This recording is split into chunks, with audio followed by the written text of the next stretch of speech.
नमस्कार दोस्तों, मैं अंकुर उपाध्याय स्वागत करता हूं आप सभी का आपके अपने YouTube channel share market analysis में। विप्रो का शेयर क्रैश हो गया है अमेरिका में। 11% तक एडीआर लुढ़कता हुआ दिख रहा है। एडीआर यानी कि अमेरिकन डिपॉजिटरी रिसिप्ट, जो भारत के शेयर अमेरिका में भी ट्रेड करते हैं वो एडीआर के रूप में ट्रेड करते हैं, और वहां पे विप्रो 11% क्रैश हो गया है। ये अपने आप में बहुत शॉकिंग है दोस्तों, जबकि नंबर्स में ऐसी कोई बड़ी गिरावट देखने को नहीं मिली है, कोई ऐसा बड़ा शॉक देखने को नहीं मिला है कि शेयर का प्राइस टूटे, और टूटना छोड़ो 11% टूटे। मैं आपके साथ एक बार फिर से रिजल्ट्स को दोहराऊंगा, और गाइडेंस, जो काफी लोग कमेंट में कह रहे हैं कि भाई गाइडेंस बहुत खराब है, पहले आप पूरी चीजें देख लिया करो उसके बाद वीडियो बनाया करो।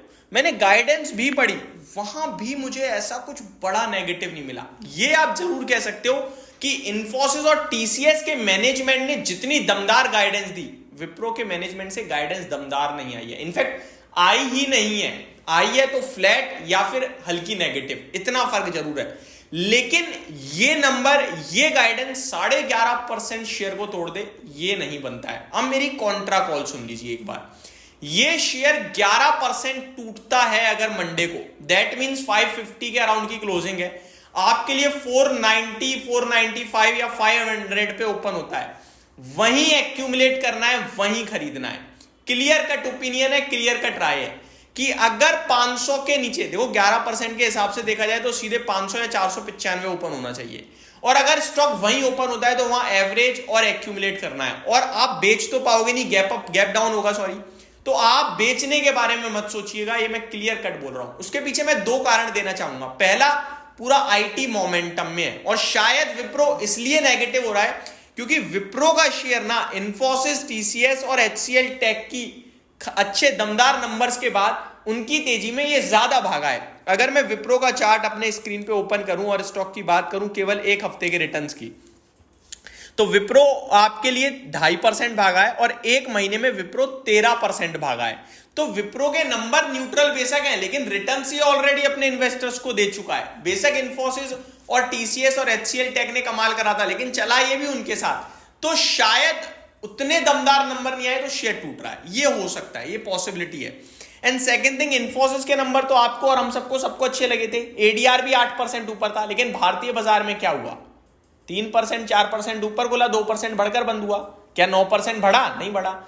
सेम विप्रो की बात करना चाहूंगा, आज अभी इन्फोसिस का एडीआर भी 2% नीचे है, तो मे बी अमेरिका में नैस्डैक टूट रहा है, उसका इंपैक्ट भी हो सकता है। बट ये इंपैक्ट विप्रो का 11% एडीआर नीचे दिखना बहुत ही खराब है। ये डेफिनेटली भारतीय बाजार पे इंपैक्ट करेगा, और हो सकता है आपके लिए 500 रुपए के पास अगर आता है, 10% क्रैश होता है, तो मैं क्लियर बोल रहा हूं कि एवरेज और एक्यूमुलेट करना चाहिए। रीजन सिर्फ इतना है कि नंबर खराब नहीं है दोस्तों, और इतने खराब तो बिल्कुल नहीं है कि 11% टूट जाए।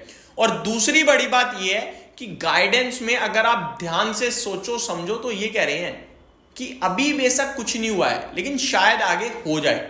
वो ये जरूर कह रहे हैं कि अभी भी ना स्पेंड उतना नहीं हो रहा, आईटी स्पेंड उतनी दमदार नहीं दिख रही, म्यूटेड ही दिख रही है, और इसी लाइन ने आई थिंक स्टॉक क्रैश कर दिया है। मैं एक बार आपको बताना चाहता हूं, प्रॉफिट 2835 करोड़ से बढ़कर 3003 करोड़ का आया है, हम सब है, कोई दिक्कत नहीं है।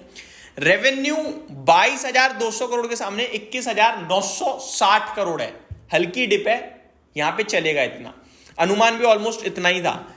एबिट 20 करोड़ कम आया है अनुमान से, ये मैंने आपके साथ दिन में भी डिस्कस किया था। 3642 करोड़ का एस्टीमेट था, 3621 करोड़ आया है। मार्जिन 16.4% का अनुमान था, 16.48% आया है।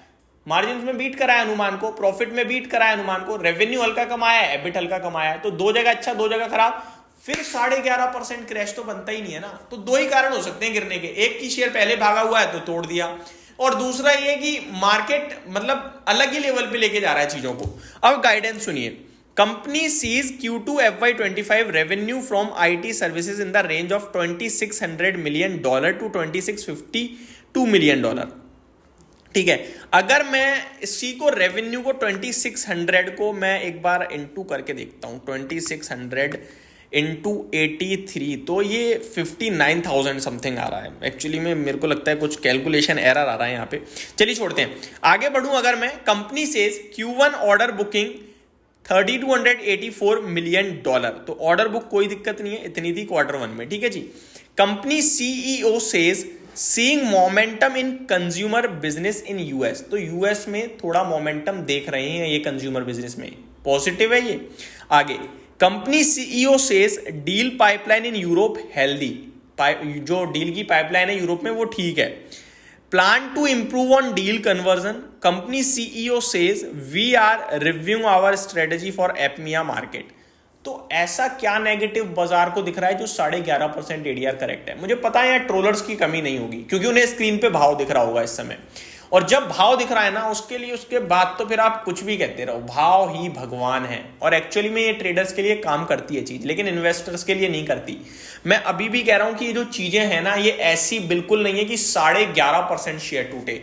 और अगर टूटता है शेयर के भाव पे, हमारा कोई रोक नहीं है भाई साहब। मेरे बस की बात नहीं कि मैं शेयर को गिरने से बचा लूं या फिर बढ़ा दूं, लेकिन इतना जरूर है मेरे बस में कि मुझे एक्शन क्या लेना है ये मैं प्लानिंग कर पाऊं। तो मेरा एक्शन बनता है कि ऐसे नंबर नहीं है कि गिरेगा तो मेरे को बेच के भागना है, बल्कि मेरे को आईटी में मोमेंटम दिख रहा है, मेरे को मौका दिख रहा है, और एक बार और अगर मेरे लिए अपॉर्चुनिटी क्रिएट होगी, मैंने लेने के बारे में सोचना चाहिए। आगे मैं आपको और गाइडेंस बताता हूं। Company executive says did not see significant shift in demand environment in Q1। इन्होंने कहा है कि डिमांड में कुछ दमदार बढ़त नहीं देखी जा रही है, लेकिन इन्होंने आगे के लिए नहीं, Q1 में कहा भैया जो निकल गया। Q1 में उन्हें नहीं दिखी दमदार, लेकिन वो तो हो गया है ना खत्म।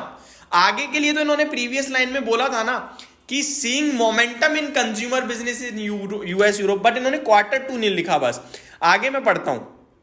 Company executive says client remain cautious, discretionary spend continue to be muted. यही लाइन खराब है बस, बाकी कुछ खराब नहीं है, यही खराब है। बाकी आईटी ने यही अच्छा कहा, इन्होंने खराब कह दिया बस।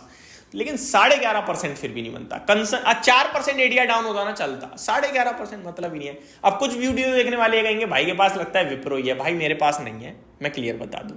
मेरा काम है सही से जो भी चीजें दिख पा रही हैं वो शेयर करना। हो सकता है मेरा अपना ओपिनियन गलत हो जाए, और गलत पढ़ना मार्केट में बनता है, ऐसा नहीं है नहीं मार सकते, लेकिन चीजें जो दिख रही हैं वो जरूर बताऊंगा।